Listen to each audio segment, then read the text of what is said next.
The hour of 6:30 having arrived, I'm going to call to order the House Senate Higher Education Committee. We need to establish a quorum. Clerk will take the roll. Bonoff. Aye. Clausen. Here. Eakin. Fishbach. Present. Kent. Present. Lori. Miller. Ortman. Peterson. Pratt. Sharon. Sparks. Torres Ray. Pulowski. Here. Breinart. Here. Dorholt. Here. Fitzsimmons. Here. Franzen. Gruenhagen. Here. Johnson. Here. Lien. Nornis. Here. Norton.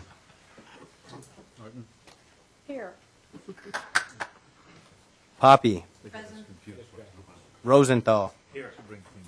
Swedzinski. Here. Teese. Here. Winkler. Carlson.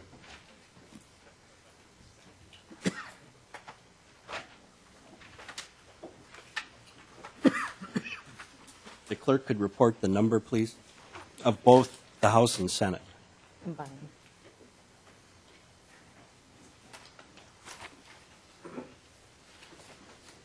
$16 combined. I need you to split it. I need you to give me the number of the senators, and I need you to give me the number of the House members. There are 4 senators present, and there are 12 representatives present. All right. Members, according to the rules, we need a quorum from each side to take action tonight. So our next order of business would have been the adoption of the rules, but we don't yet have a quorum on the Senate side. So I am going to move to number 4 on the agenda, the report of the Regents Candidate Advisory Council. And I have Mr. Fisher and Ms. Porter. Are they here? If they would come down and identify themselves for the record and give the report of the Regent Candidate Advisory Council to the committee.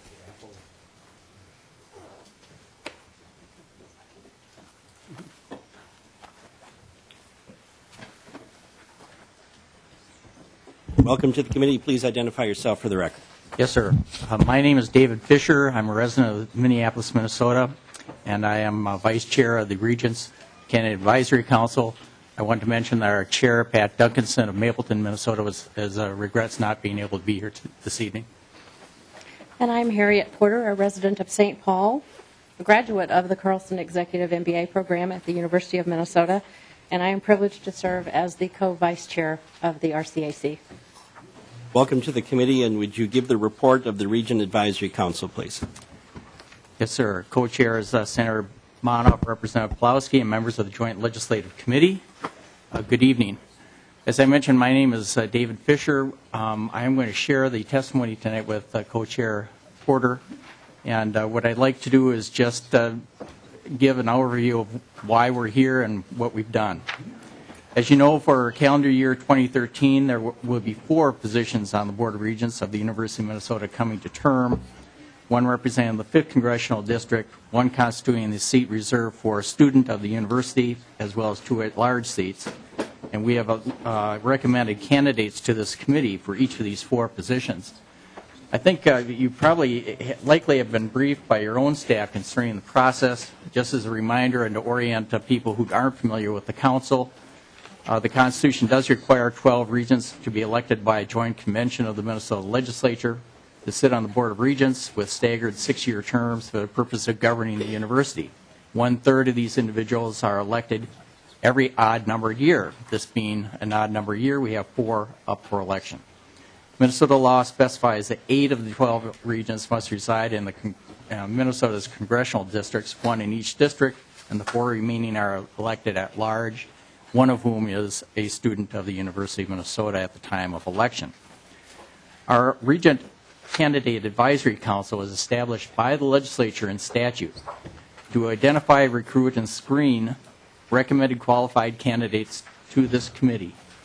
The council has 24 members, including 2 student members appointed by the House and the Senate to staggered terms, and we consider it truly a citizens' council with representatives from every corner of the state, each serving without compensation, but out of a sense of service to our state, the university, and our legislature.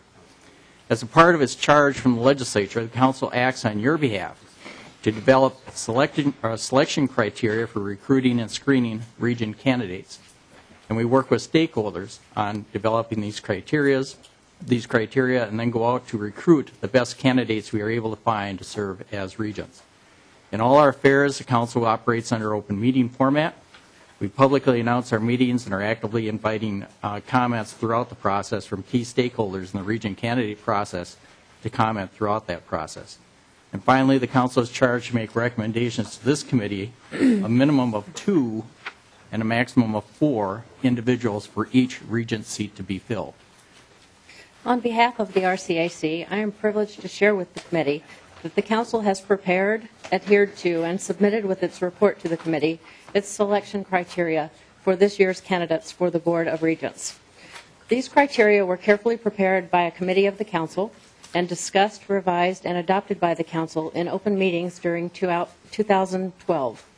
Criteria include a personal component and a professional component. The personal component reflects a commitment toward the sustainability and success of the University of Minnesota and its strategic vision. Bold independence of thought, highly effective communication skills, diversity in its broadest definition, and ethical standards beyond reproach are additional personal attributes that we carefully and thoughtfully considered during our process. The criteria on the professional side, among others, requires experience in the governance of large, complex organizations, including accomplishment, knowledge, and breadth and depth of expertise. In addition to depth and breadth of understanding of the 3-pronged mission of the University of Minnesota, research and discovery, teaching and learning, and outreach and public service, the selection criteria this year was expanded to emphasize the global context within which the university operates increasingly. Both the personal and professional experiential categories of the selection criteria were expanded to include the critical necessary perspectives of international awareness and experience in the governance of large, complex organizations operating within a global context. With Hey, that, does that complete your report? I'm sorry. just a few more comments, Mr. Chair, right. if you don't mind.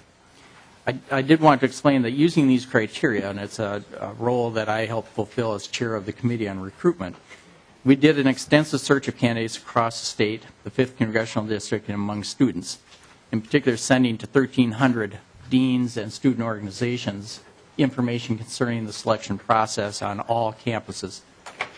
We worked with the Chamber of Commerce, the Minnesota Business Partnership, which alerted their members of openings. Letters are sent to each of the 87th and 88th legislatures to make sure that we were asking them, those individuals, for their recommendations as well. And we did send notices to past Regent applicants as well back to 2007. We did work with the Minnesota League of Cities, the Association of Minnesota Counties, the Alumni Association, and other organizations to try to get the word out. And with that, we had 33 applications in total for the 4 positions. We interviewed 14 of those as finalists. In the case of each of these finalists, Ms. Porter, it's okay. I'm just recognizing you. There's nothing to be upset about. may I go on? You may. Usually we go through the chair and we recognize people, but that's all right. I apologize. Please continue. In the case of each of these finalists, the council reviewed candidate applications and essays, as well as references from at least 3 individuals, and conducted an interview of each candidate for 45 minutes, with each finalist featuring an extensive question and answer period. From these finalists, the council is referring 9 candidates for consideration by the Joint Legislative Committee. The breadth of experience and expertise of the applicants made this process extremely difficult. This was not an easy task, and each member of the council took it quite seriously. We stayed the course, followed the law, our own adopted procedures, and our established criteria to the letter. The Council is confident that it has selected an exemplary group of candidates for your consideration. The finalists recommended by the Regent Candidate Advisory Committee are by Congressional District and in alphabetical order. 5th Congressional District, Dennis Nguyen, Arturo Tushu. Students, Drew Coviu, Abdul Omari, and Christopher Casted. At large, Linda Cohen, Dean Johnson, Peggy Lucas, and Kelly Smith. And Mr. Chair, just in conclusion, I want to thank you. I want to express that our Regents Candidate Advisory Committee is indebted to particularly the Legislative Coordinating Commission and Sally Olson and Diane Henry for their fine staff work, as well as a network of individuals that are supportive of this effort and the University of Minnesota and the legislative process. We're very indebted to all these individuals, but also privileged to have participated in this recruitment process. And thank you for your time. Mr. Fisher, Ms. Porter, thank you for your work and for presenting to us the slate of candidates. Senator Bonoff. Mr. Chair, so it is a privilege to be with you all tonight, and I want to thank you very much for the work that you did in selecting outstanding candidates, because I think as members will hear tonight and those who are joining us, it was a very, very, very difficult decision because of the outstanding people that you put before us. And so I just wanted to make a note for the record that, in fact, as we considered the candidates that you put forward, it was noted that Peggy Lucas had put herself in both the 5th District and the at-large. We understand that you put forward Peggy Lucas in the at-large category, and as you'll see that, legislators do with that what they choose. And so just want to make sure to say that. And also, we in the Senate, we're not here for the original roll call, but it should be noted we are here 100% now. Any questions of the two presenters? Seeing none, thank you. And I'm going to return to item number 3, the adoption of rules. Members, you have in your packet the rules. I'm going to move the rules of the joint convention. Any discussion? Seeing no discussion, all those in favor signify by saying aye. Aye. Any opposed, nay. Motion prevails. The rules are adopted. And Representative Carlson is on the committee, but we may lose him because he's got Ways and Means also. So he's doing number 5, the report of the 5th Congressional District. Representative Carlson, welcome to the committee, and please identify yourself for the record. And I'm State Representative Lyndon Carlson, and we have a little bill up in Ways and Means Committee tonight, the health care exchange. So I'll need to be down there fairly soon. I was asked to convene the 5th Congressional District caucus, and I was then elected as chair of the caucus. We had 10 members of the 5th District who were present. We had an additional 12 proxy votes, which we allow by our Congressional District rules to be cast. We had an opportunity for each of 4 candidates who expressed an interest in receiving the recommendation of the 5th Congressional District. Each of the 4 made a presentation before the delegation, and we then cast our ballots, and on the first ballot, Ms. Peggy Lucas received the recommendation of the 5th Congressional District. Thank you, Representative Carlson. Any questions? All right. Thank you. Very good. Thank you. I'm going down to number 6, additional nominations, and at this point I'll go to Rule 4. A candidate other than those recommended by the Advisory Council may be nominated for consideration by the Joint Committee only if the nominee receives the support of at least 3 House members and 2 Senate members of the Joint Committee. Does anyone wish to make a nomination at this time? And then we would have to follow Rule number 4. Anyone wish to make a nomination at this time? Anyone wish to make a nomination at this time? Seeing none, then nominations are closed. Let's go to that was actually 6. Let's go to number 7, University of Minnesota Regent candidates. We have the 5th Congressional District, and if we could have those candidates come down, and then each will give a 5-minute presentation, and we're going to hold the candidates to 5 minutes. The first one is Mr. Tutsu, I have, and then Mr. Nguyen and Ms. Lucas. So if they would come down and do a 5-minute presentation, and who's timing here? Yes, let's get all three down here at once so we can just go from one to the other. It's going to be a long evening, and we'd like to expedite things if we could. Candidates, you can have a seat right at the table. Sure. And if you would identify yourself for the record, please. Welcome to the committee. Thank you. I am Arturo Tuzcu, a candidate from 5th District. Chair Bonoff and Chair Polowski and the members of the Joint Committee, thank you for considering my candidacy.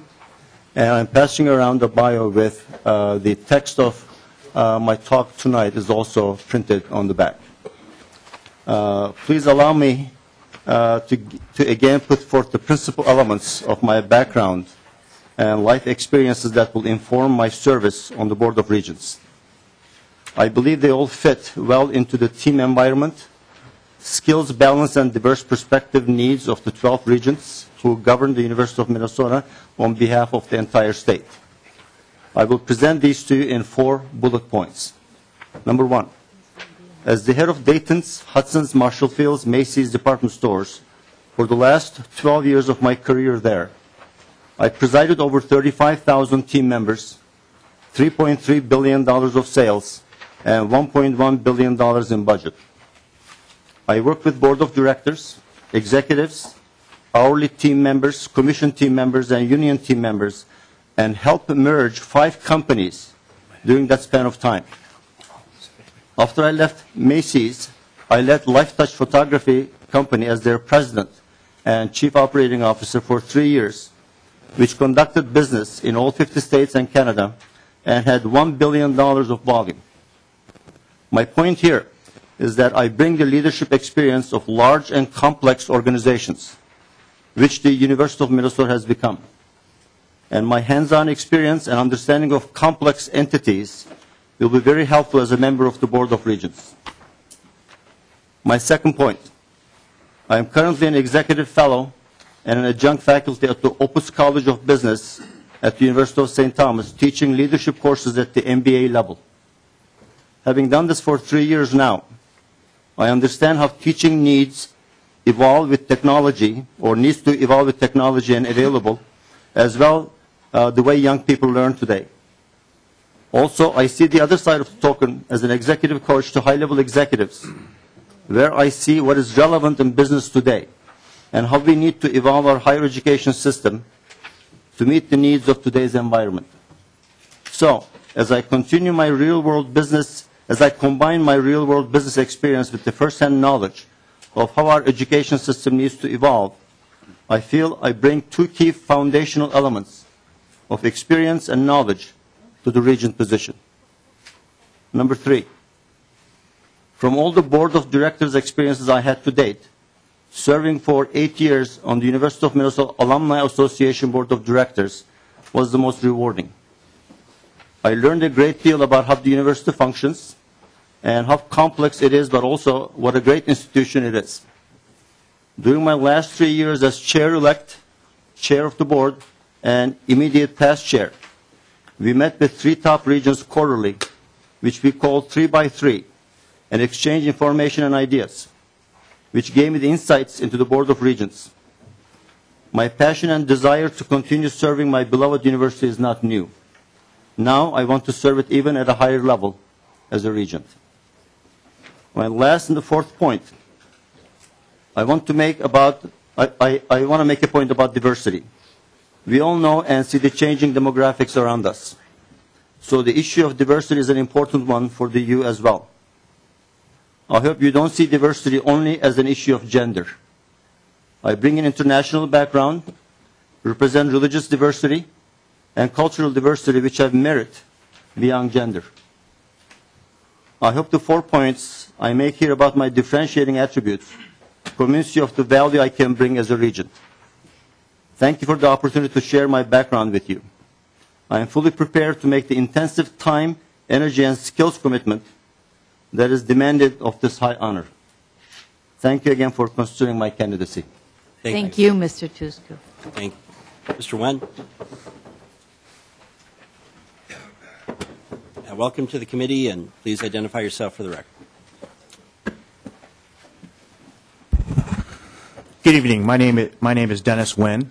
I've lived the American dream at a critical juncture in the history of the U, given my record of success, international private sector experience, educational credentials, detailed knowledge and support of public higher education.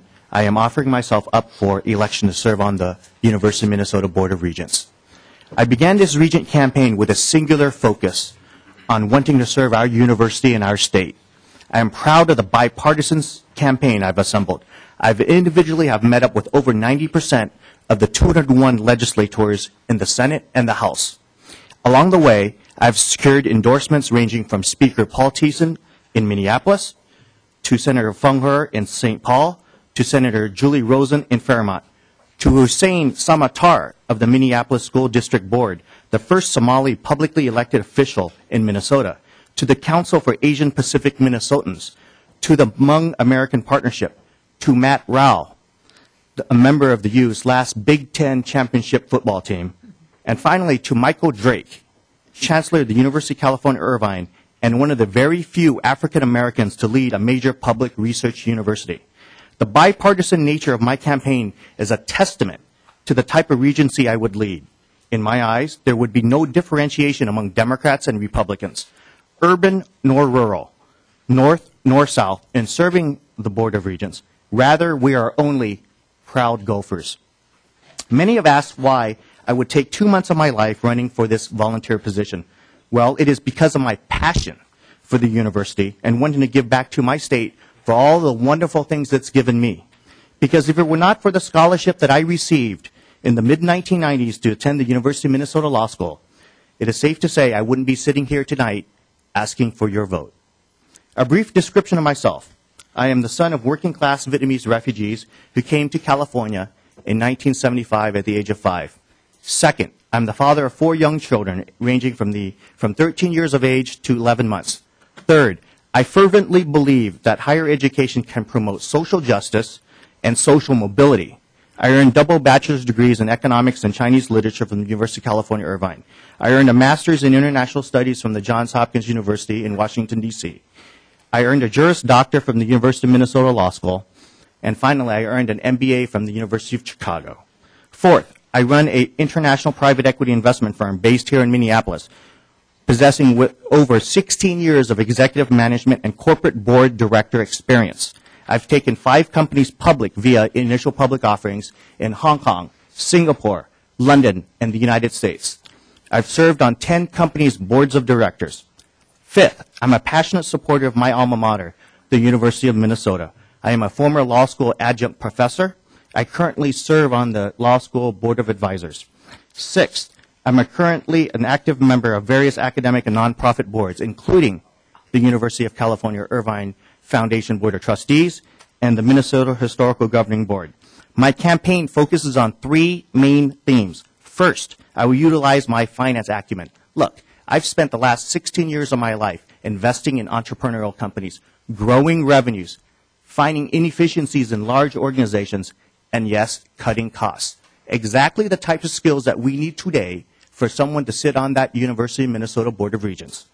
Leveraging my career in mergers and acquisitions and venture capital, I would work with the board and the administration in reconstructing the 20th century business model and creating a new public-private partnership between the U and the stakeholders of this state.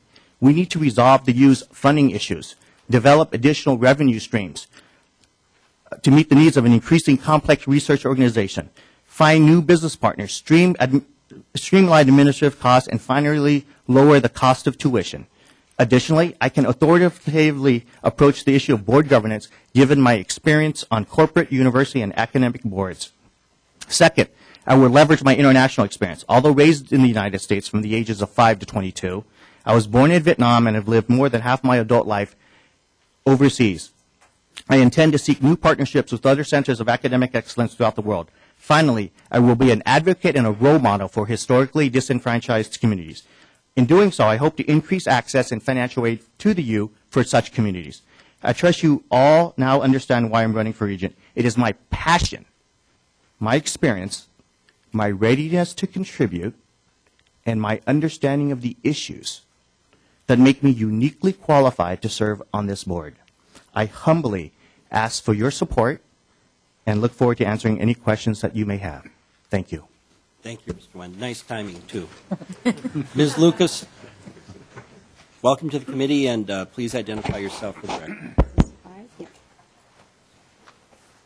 Chair Pawlowski and Chair Bonoff and members, I am delighted to appear for you tonight, and thank you for your consideration of my candidacy. I think that I've met with almost all of you, and I will try not to repeat my story, but I will hope to fill in some of the blanks that illustrate why I believe that I have the experience and the dedication to become a good regent. I've told you all about my 30-year business experience in housing development. I didn't tell you that that business grew out of my membership in the League of Women Voters. I co-chaired a housing study long ago, and the rest is history. I served on the local, state, and national boards of the League and had the privilege of serving one term as second vice president of the League of Women Voters of the United States, which was a very, very rich experience, which I will always treasure. I believe that the League model of study and consensus has served me well in my service on other boards. Also, as part of my housing business, I developed 16 projects in the university neighborhoods. Most of these were small infill projects in cooperation with neighborhood groups. As a result, I have a good understanding of the university and its context. I served on the University Real Estate Advisory Committee, which was started by the foundation, and which has looked at ways to strengthen the surrounding neighborhoods and support them, so that with the goal of keeping the university community a safe and lively place for our student population. I told you of my deep and long-standing volunteer experience at the university through the University Foundation Board and the Humphrey School Board of Advisors. I didn't tell you that about 15 years ago I was asked to chair the hockey task force with a wonderful man named Bob Ritter. And our job was to raise the money to build a hockey arena for the women's team, which was just coming into fruition then. We raised it through private donations and help from the legislature, and this year it's been a privilege and fun to watch the University of Minnesota women's team go undefeated, breaking all records, and now filling Ritter Arena almost every time. I told you about my service on other complex boards that have served the public interest, such as the Metropolitan Sports Facilities Commission, which I served on for 18 years. But I didn't tell you that I was on the first board of the Minnesota Amateur Sports Commission.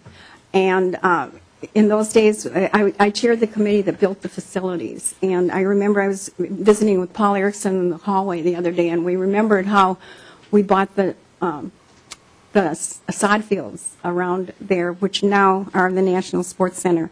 And it's gratifying to see that year after year now, hundreds of teams come from all over the country, including foreign countries, to play in the Schwann's Cup. And Paul tells me that we attract over 5 million visitors a year to the National Sports Center. So it's fun to watch those things grow and come to fruition. I shared with you that I received a BA from the university and went on later to receive a Master's of Social Work. I didn't share with you how important it was that tuition was affordable to me and my parents, because they had been left with diminished resources after fleeing 2 wars. I also shared with you the worldview that I acquired as a result of my life experiences, which resulted in 2 years in the Peace Corps in Iran. I have had a very rich and challenging life. I have loved my board service and am proud of my career in housing. Service on the Board of Regents, to me, is not about building a resume, but instead is about giving back to a state and a university that has meant a lot to me and that has given me so much. I care deeply about the university and its role in the well-being of the state, and I believe that the university lives up to its potential. Minnesota is the winner. I think that I've demonstrated numerous examples of the leadership experience I would bring to the Board of Regents. I think that my colleagues at all levels would say that I am a good team player. I do my homework. I take my responsibilities seriously. I do not grandstand. I do not micromanage, but I am a good networker. I'm good at bringing energy to important ideas. As my colleagues at ArtSpace wrote recently when they nominated me for a Lifetime Achievement Award in real estate, they said, Peggy has an uncanny ability to see all the moving parts of a project and fit them together. I think that this is the kind of regent that the university needs. I would be honored to be selected so that I can be part of the vision that will serve the university and the state of Minnesota. Thank you. Thank you, Ms. Lucas. At this point, I'm going to turn it over to Senator Bonoff. We're going to try to alternate tonight and make it a fair Senate-House leadership. It'll be a paradigm shift, benchmarking, and many other things that are new. So, Senator Bonoff, you're And in of charge. course, Chair Plowski, you're welcome to chime in at any time. I probably will. Yeah. Very good. So, members, I think what we'd like to do now is rather than go on to the next group, we will actually have discussion with the candidates for the 5th, ask questions, and then we'll take the vote on the 5th, and then we'll move to at-large. So if Mr. Wynn and Mr. Tutsku could come to the table, we'll open it up for questions. And I guess before I do that, I just want to tell all three of you how profound it is to have three people with such deep commitment and passion for this state, for all that you have done to contribute to this state, and for putting forward your hat in the ring for this honor, as I know you see it as that. So thank you very, very much. So with that, I'll open it up for questions.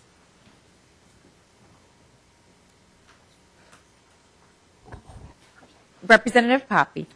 Thank you, Madam Chair. This question is about, certainly the University of Minnesota is a strong Twin Cities-based campus, but there are other campuses throughout the state, and there are other things such as the Hormel Institute, which is within my community in Austin. And I'm just would like to get your perspective on how the full university should be managed, and in how you would involve yourself to understand the entire state and its importance with the university. Mr. Tustu. Yes, I'll go first. Representative Poppy, thank you for the question. I have spoken about this as we had one-on-one meetings with you, and one of the things I see as an opportunity, as large universities like University of Minnesota is pursuing, is centers of excellence.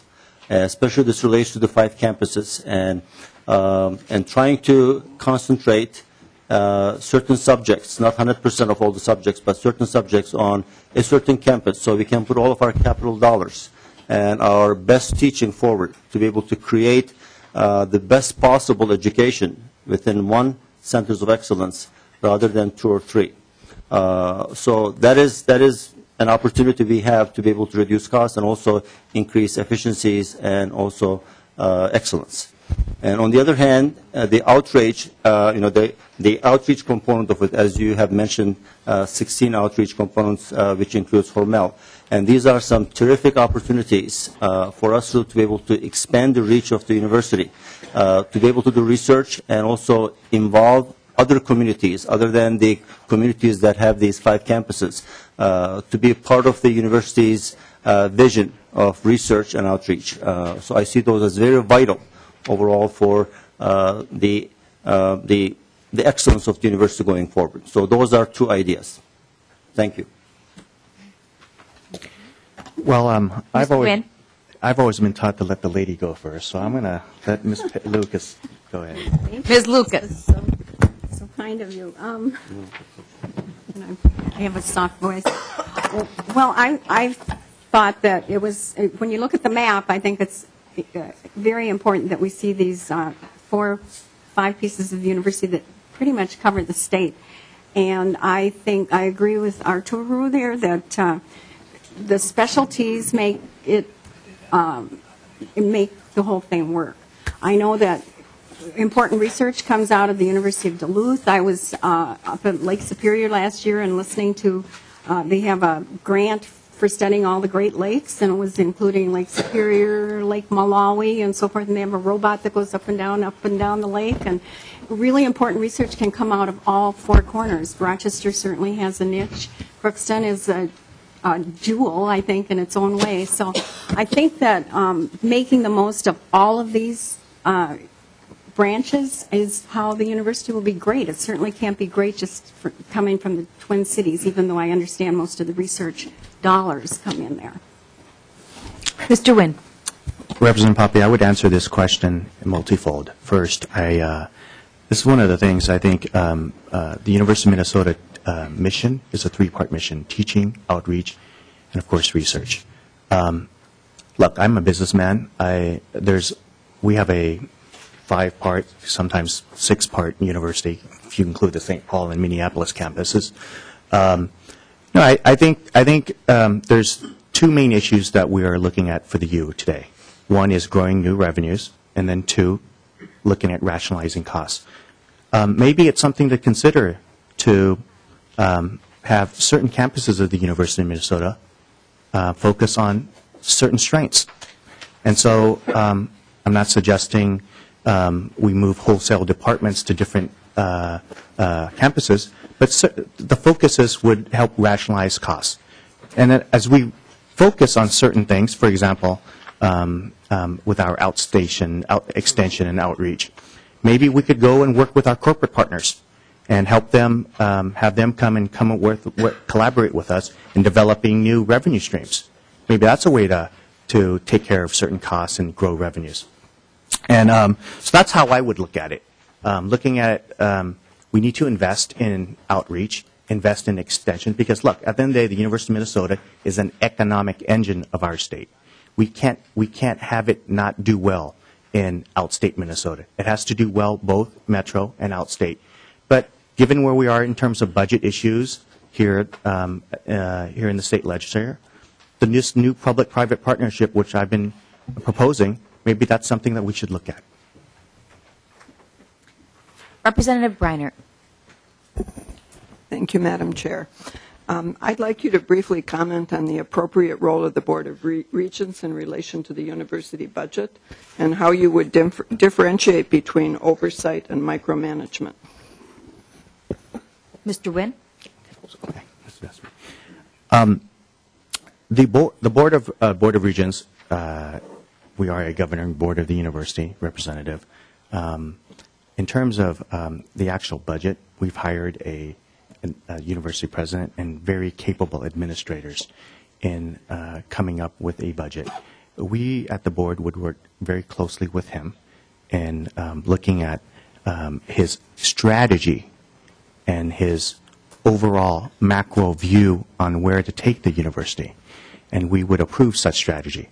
In terms of the actual budget itself, he would have to come up with, in line with a strategy laid out by the board, in implementing the operational budget of the university. Ms. Lucas? I agree that the president and the staff come up with a budget that fits the vision, but I think that the Board of Regents has to be very aware of the vision and the way they can help make it happen, but also be very aware of the reality of resources. So very much the board is not a micromanaging board, it's a policy board, and I believe that totally. I think I mentioned to some of you that I was on a committee in 1995 that looked at the proper role of the Board of Regents. It was happened to be a time that the board and the president weren't getting along very well, and it was a very interesting study, and I look back on that study, and it's current today. But it's all about realizing what the policy role is and supporting the vision without getting into the details, the finer details. Thank you. Mr. Tuzju. Chairs Bonoff and Pulaski and Representative Breinert. I feel the role of the Regents is very clear as a governing body rather than a managing body. And having said that, I agree with the University of Minnesota's president's vision, which is very clear. And the budget that goes along with that needs to be justified. And I also believe in group settings, asking good questions and digging in and really finding out the whys before the whats, if you would, and eyeball-to-eyeball communications. And I think that's the role of the Regents, to really understand the eaches, if you would, and ask the questions and get grounded and challenge when it's necessary. And also maybe give some suggestions. Have you thought about this? Have you thought about this and that? And to be able to, dig in and make sure that the vision is coming alive with the best budget possible through that challenging and questioning process. Chair Pulowski. I'd like to ask one more question. This one's a little more detailed. I want you to respond to the concerns raised by President Kaler at the very beginning of his administration, not administrators, and the number and the scope of administration at the U. Subsequently, unfortunately, reinforced by a Wall Street Journal article which made it national. And then finally, and unbelievably, the governor of this state, before he would release his budget for higher education, qualified the University of Minnesota's budget increase by saying it had to do a report, which was at the request of Senator Bonoff and Senator Bach, on the number of administrators and what exactly was the benefit of those administrators at those salaries and at those numbers to the university. So could you in some specificity address what you as a regent would do? Mr. Tuzju. May I? Yes. Thank you, Chair Bonoff and Chair Pawlowski. Coming from a business perspective and having merged 5 companies during my tenure at Dayton Hudson Corporation, I will look at the 19 collegiate units, and which are currently, to some extent, managed as fiefdoms. And rightfully so, their objectives and their keen interest is teaching and research. But the behind-the-scenes operations, such as you don't need 19 human resources offices, you don't need 19 operations, you don't need 19 purchasing departments. So I will look at those as opportunities to efficiently and effectively, and even potentially, as the provost is in charge of the academic affairs, I would appoint a chief operating officer from all of that back office functions to manage the operations and administrative functions of the university under one person, rather than the president himself trying to manage 20, 30, 40 different task forces happening today. So I really see that as an opportunity overall to be able to reduce the expenses and increase the efficiency and have operational excellence. And so we can truly focus on the real objective of the university, which is teaching, research, and outreach, rather than administrative affairs. Thank you. Ms. Lucas. Well, I too think that the Wall Street Journal report was an opportunity, honestly, to look closely at how the university is operated.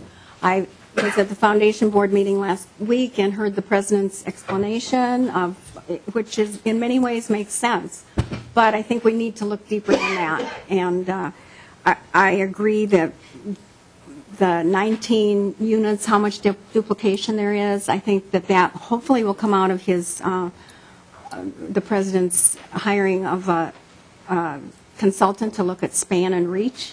But I think it's going to be a difficult decision and difficult discussion, and that we shouldn't settle for anything but getting really to the bottom of how the university can run as efficiently as possible, because in the end everybody wins if we can do that. And so I look at it as, unfortunate that we had that kind of publicity, but an opportunity to really dig deep. Mr. Wynn. Yeah, I think this is Chair Pawlowski, I think this is a wonderful question. I think it's a differentiating in the style in which I would bring to the Board of Regents. Look, I've sat on 10 company boards of directors, chaired 3 audit committees. If this was to happen with the Wall Street Journal article coming out, well, you better believe the next board meeting I would have immediately asked the audit committee to come up with and to meet with the university administration and actually go through line item by line item which are the administrators that the Wall Street Journal is actually talking about. President Kaler, much to his credit, obviously, as he's refuted much of the Wall Street Journal article and saying, well, the actual definition of the administrators are out of line. Well, I would actually call the administrators come in and say, tell me which administrators are out of line. Who are the administrators? How much are they getting paid? Let's establish some baselines starting in year 0 today, and then we can then redo what the budget is for the next year. I think that's the way to bring accountability to the university administrators. That's the role of the board. That's the role of board governance in producing oversight over management, in this case, university administrators. And so to directly answer your question, I would review line item by line item who actually are the administrators, what they're getting paid. Because that's really the thesis of the criticism of the Wall Street Journal article is this. student tuition has grown over 100% from $6,500 in 2001 to $13,000 in 2011. And essentially, the growth of student tuition is really producing this outgrowth in administrative costs. And so that's what I would really hone in on. And thank you. Thank you. Any other questions? Members, at this time, what I'd like to do is vote on the 5th district candidates, and the way we'll do that is I will ask our clerk, Sean Oyas, to take the roll, and we'll do it alphabetically. We're going to begin with the Senate and then do the House. So, and go ahead. Clausen. Mr. Wynn. Eakin. Lucas. Fishbach. Win. Kent. Lucas. Lori. Lucas. Miller. Win. Ortman. Peterson. Win. Pratt. Win. Sharon. Lucas. Sparks. Lucas. Torres Ray. Lucas. Bonoff. Lucas.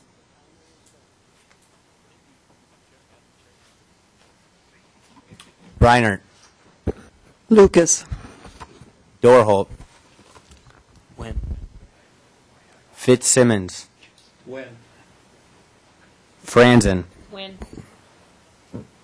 Gruenhagen. Win.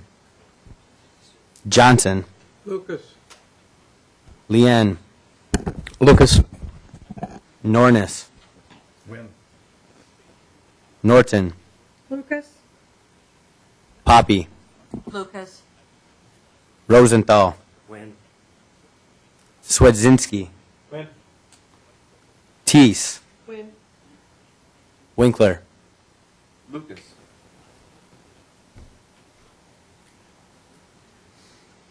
Pulowski.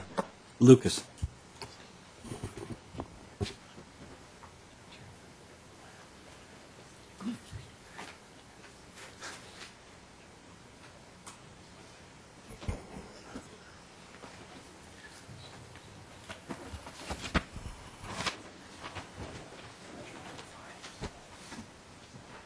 The vote is 14-14. And the rules are such. Right. Vote.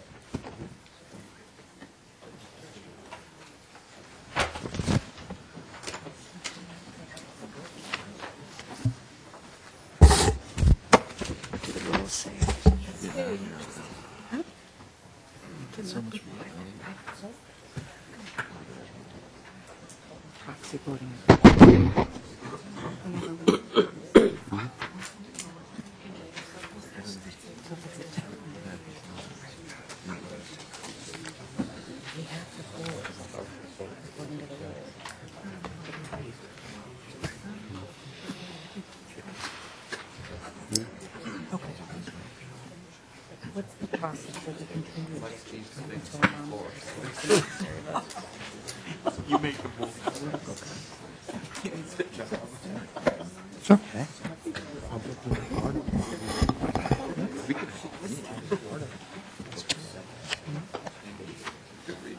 So we got 7. Yeah.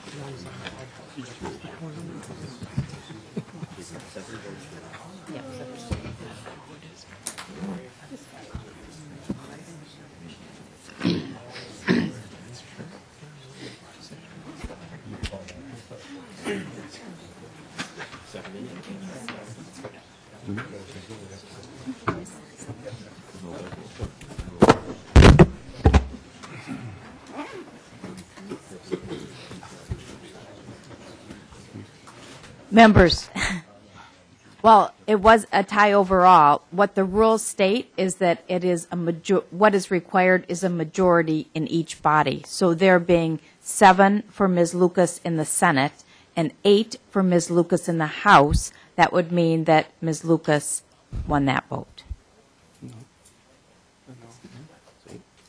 No.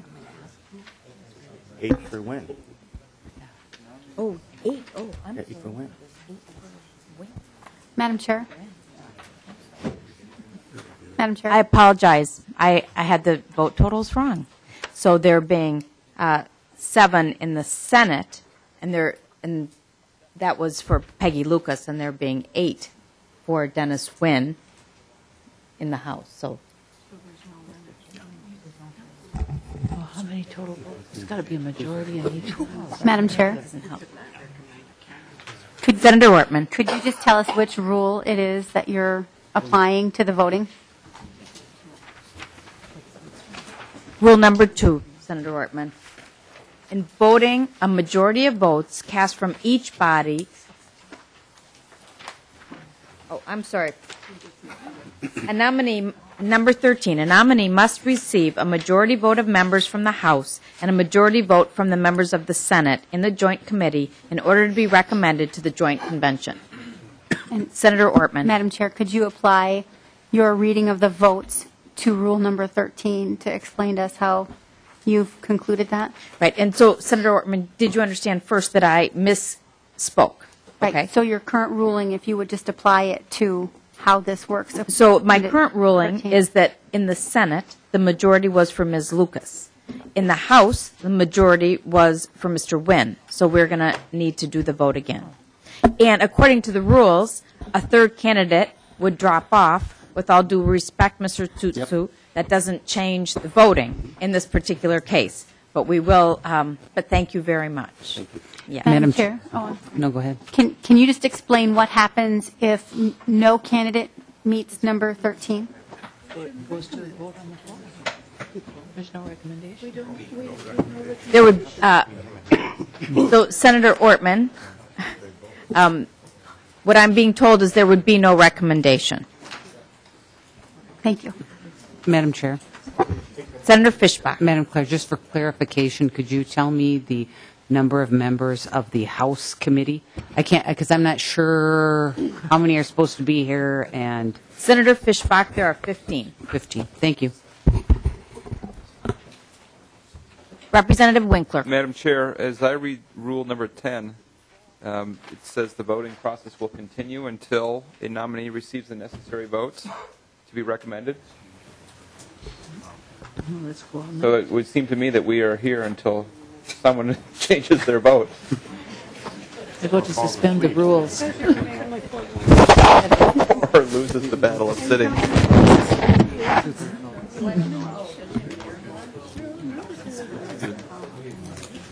The 23rd ballot. You want- Madam Chair, could we move to Senator suspend? Torres-Reed. Thank you, Madam Chair. If that's the case. If that is the case, could we move to suspend the rules and send, and just make no recommendation? Clearly, the two members are, the two nominees are very good, and we couldn't make a decision here. Senator Torres-Reed, what I'd like to do is to play this out a little while longer. You know, you may end up getting to that point, but I think it is worth taking the vote one more time, and then Chair Plowski and I will confer, and we will get back to you. All right. Thank you, Madam Chair. He wants a question. Oh.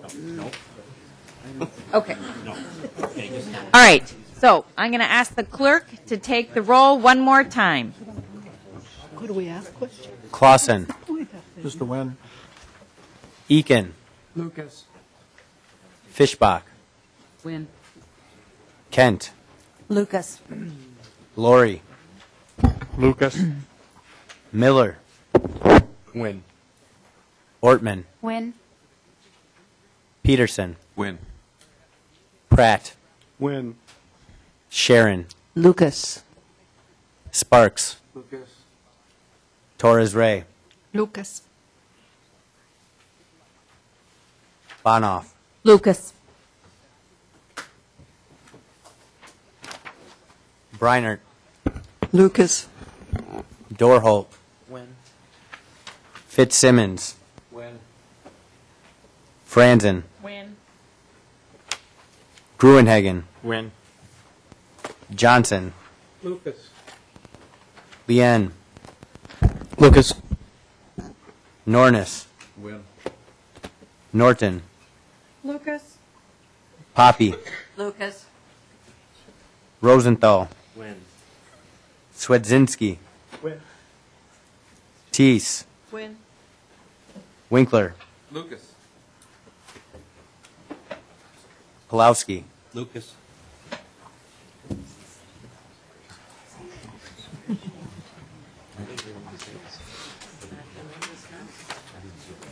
I don't think so.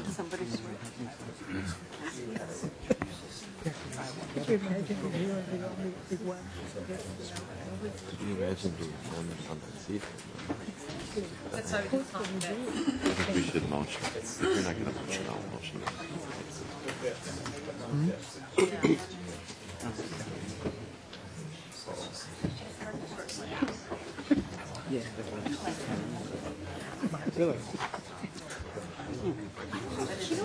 Members, what I'd like to do is just hear from people. So,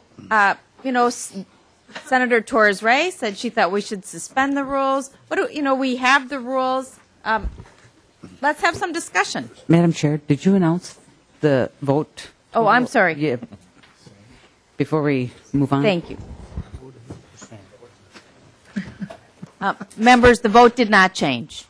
So, right, but we have to do them by body. So give me the votes by body. Madam Chair? Chair Plowski.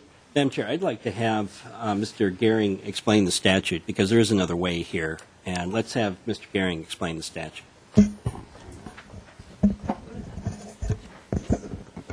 Mr. Gehring. Madam Chair, members of the committee, I'm not sure there's necessarily another way, but we just want to clarify that there's a statute that prohibits the Joint Committee from forwarding more than one person to the convention.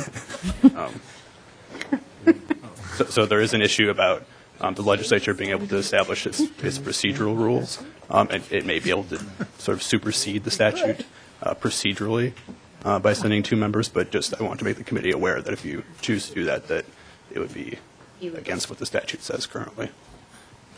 Representative Rosenthal. Thank you, Madam Chair. Mr. Gehring, what about no recommendation?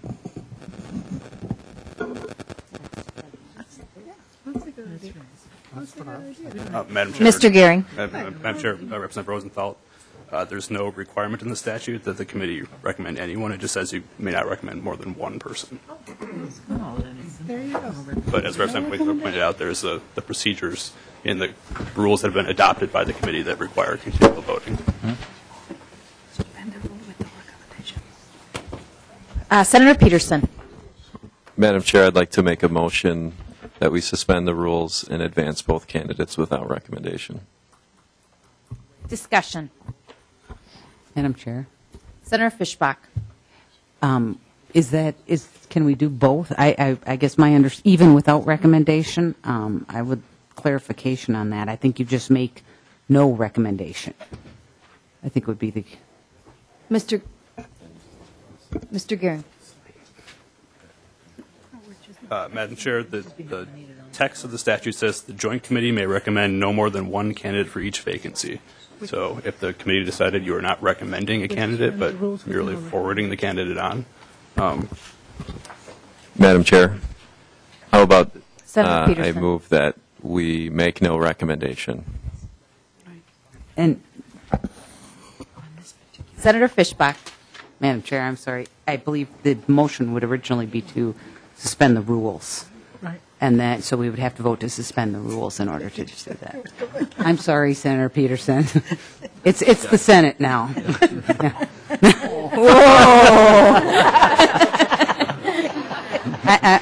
Madam Chair, I'm sitting over here safe with my Senate friends, so members. I took his tie off. But Chair Plowski and I had talked earlier about, our intention, and we really did not come here with a preconceived intention, that it is the will of the committee, and that's this process. But it is a serious responsibility as a joint committee. So that's also something to consider.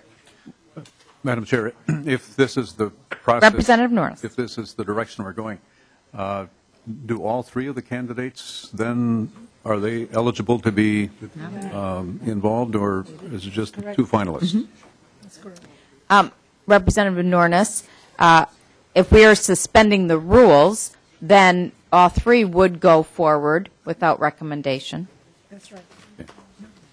There would just be no recommendation. There is no recommendation. Right. That is correct. Senator Fischbach. Madam Chair, There have to be a if on the floor.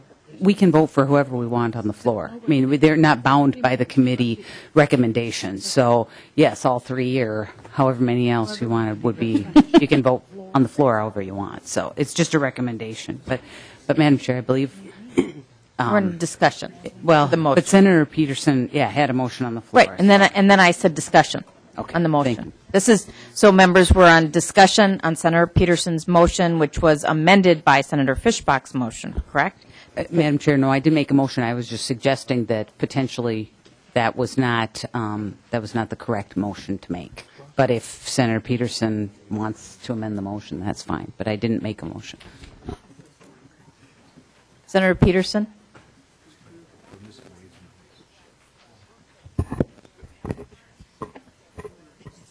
Senator Ortman. Madam Chair, I don't want to disagree with Senator Peterson. I'm really fond of having him in the Senate. But I do want to say I think it would be unfortunate if we didn't recommend somebody. And I know that this is a difficult position that we're all in because we have great candidates before us. But I think that it is a responsibility of this joint committee to recommend the best candidate. And I trust this committee to do this with a little bit further consideration. So I'm new at this, but I'm wondering if we might not ask if there aren't additional opportunities for maybe the member or the candidates to speak, maybe for another minute or two, or to allow for additional discussion or questions. But I would hate to see us give back that responsibility and not really try to fulfill it. Even though we've reached what looks like a stalemate, I think we can get past it. Representative Winkler. Madam Chair, I would like to add bipartisan and bicameral support to Representative Ortman's comments, which is, I think it is a responsibility. Senator, well, Senator, I'm sorry, go ahead. Senator Peterson got me confused when he stripped this. So I actually think we should try to make a recommendation. I think the body is expecting us to do that. Both House and Senate are expecting us to do that. And we could have a series of ballots. We could have a discussion, or we could just have a brief recess for a chance to discuss it amongst ourselves as well. Mr. Chair. What is the motion before the committee right The motion before right now that we're in discussion about is Senator Peterson's motion, which actually may not be in order because he didn't move to suspend the rules. So I would actually have to say that Senator Peterson's motion is, while before us, is not in order. Madam Chair, I would suggest perhaps that Senator Peterson withdraw the motion just for clarity's sake at this point. And then if we can get a proper motion before the body would be a place to start, or proceed with another ballot. Mr. Chair, I'd like to withdraw my previous motion.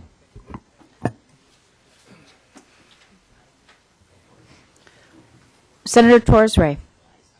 Madam Chair, I want to say that clearly it would be great if we could make this decision tonight. But what is clear is that any of us that change a vote tonight will mean that one of these individuals just simply will not be able to compete anymore. And I can't do that. So you can have me here all night long. I'm just not going to do that to either of the candidates. And I think that all of us think the same way, I believe. I don't know. So I would like to present a motion that we suspend the rules and submit no recommendation from this particular committee. So what that means is that everybody who wants to be a regent simply will compete again before the entire House and the entire Senate. So we will do this with our colleagues, and we have to start all over again. But I just don't believe, Madam Chair, that we are going to be able to change our votes, because changing our votes means that one of these individuals will not be able to move forward. And I just don't think that's going to happen tonight. So Senator Torres-Ray has put forward a motion to suspend the rules and to put forward these candidates with no recommendation. What I would like to assert with regard to, so we're in discussion. The motion is before us, and this is now discussion. Senator Torres-Ray, that is simply not the case. There, in the Regent discussion, believe me, I'm sure everybody will be before us in the body, because any senator or representative can put forward somebody who we do not choose tonight, and in my experience, that happens without fail. So, And that's just fine. We just have another person. so more discussion on the Torres-Ray motion.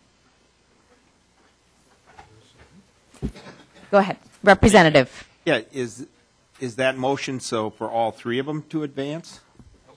No recommendation. There'd be no recommendation. So all three would be eligible? Yes. Correct. Okay. Yep. So that was clarifying. Representative Winkler. I thought you were talking. I was talking, So members, Senator Sharon. I just want to be clear that we're talking about this in relationship to the 5th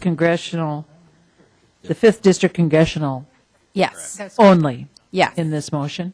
Correct.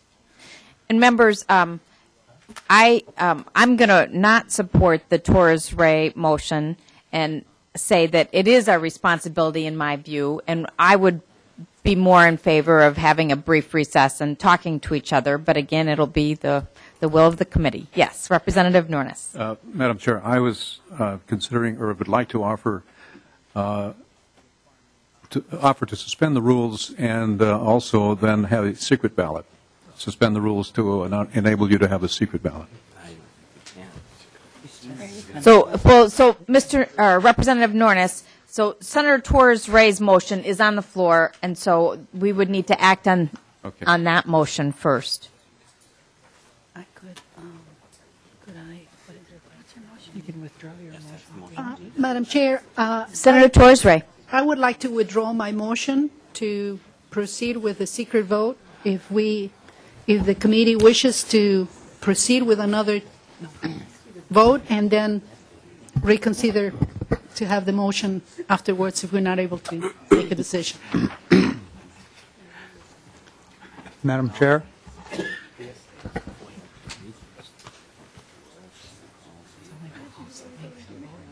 Madam Chair? Senator Laurie.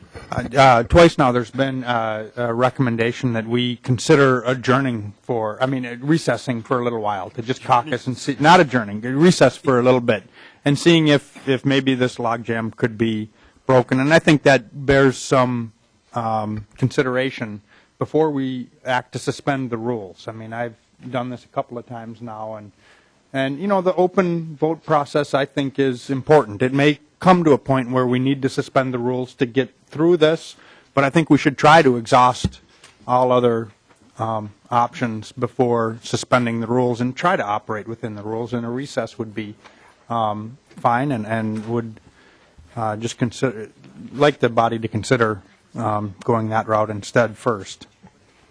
Yeah, thank you. And members, we're trading off every half hour, so it is with pleasure that I hand the gavel over to Chair Pulowski, who will let you know why we can't do a secret ballot. All right, I've just been handed Article 4, election of regents. The roll call shall be via voice on the recommendation of the regents. So we're going to have to vote by voice. That isn't an option for a secret ballot. Mr. Chair, can you repeat that? That was from, what are you citing there? I believe this is the Constitution. Okay.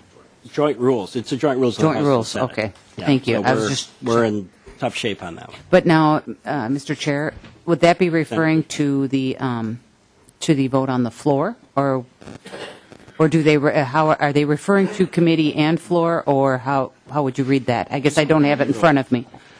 Senator Fischbach, these are the committee rules. Okay. Thank you so much. Members, I'm going to ask for one more ballot. I don't think if we recess, people tend to scatter, and we could be here till the wee hours. And our decision-making process wanes considerably the longer we stay put. The longer we recess and the longer we scatter. So I would request we go to one more roll call, and the clerk will take the roll. No, they withdrew it. They withdrew it. Clausen. When? Eakin. Lucas. Fischbach. Win. Kent. Lucas? Lori. Lucas? Miller. Win. Ortman. Win. Peterson. Win. Pratt. Win. Sharon. Lucas? Sparks. Lucas. Torres Ray. Lucas. Bonoff. Lucas? Breinert. Lucas. Dorholt. Fitzsimmons. Win. Franzen. Win. Gruenhagen. Win. Johnson. Lucas. Lien. Lucas. Nornis. Win. Norton. Lucas? Poppy. Lucas? Rosenthal. Win. Swedzinski. Win. Teese. Win. Winkler. Lucas. Pulowski. Win.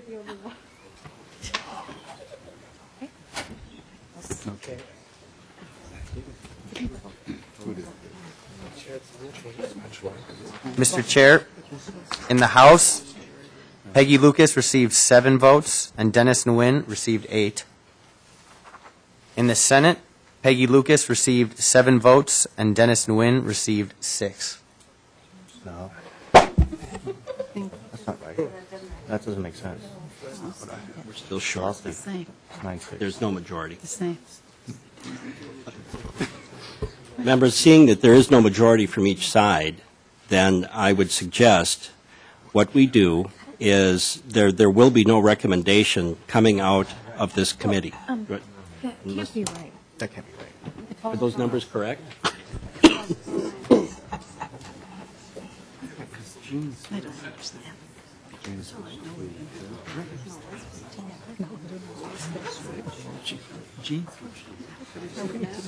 No, it didn't matter. But it is.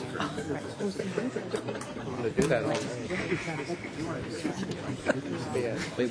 You have 7 in the Senate. You have them. 7 for Lucas. 7 for But there's still no majority. There's just a thing. All right, so we still have no majority, and it would be my recommendation then that there will be no recommendation from this committee for the 5th Congressional District. All 3 candidates then could be nominated on the floor, and votes. Chair Pulowski, I'm sorry, there still seems to be some confusion. Still doesn't change the outcome. I think we should And Senator vote Fishbach, with a he's the ballot. Senate staff counting now, so just so you know. It's a lot of pressure. Excuse me, Mr. Chair, I didn't hear that you had changed your vote. So in the House, the vote was Peggy Lucas 6, Dennis Nguyen 9. But it still doesn't change. Why doesn't it change? Yeah. Madam, can you explain why it doesn't change the outcome? Because it's the majority of the. What was the total now?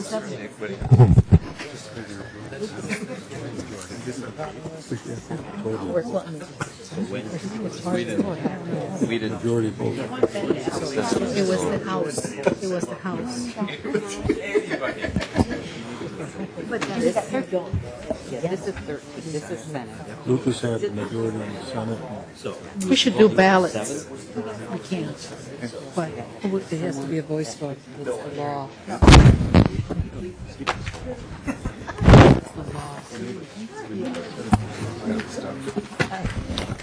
Madam Chair or Mr. Chair, Senator Miller.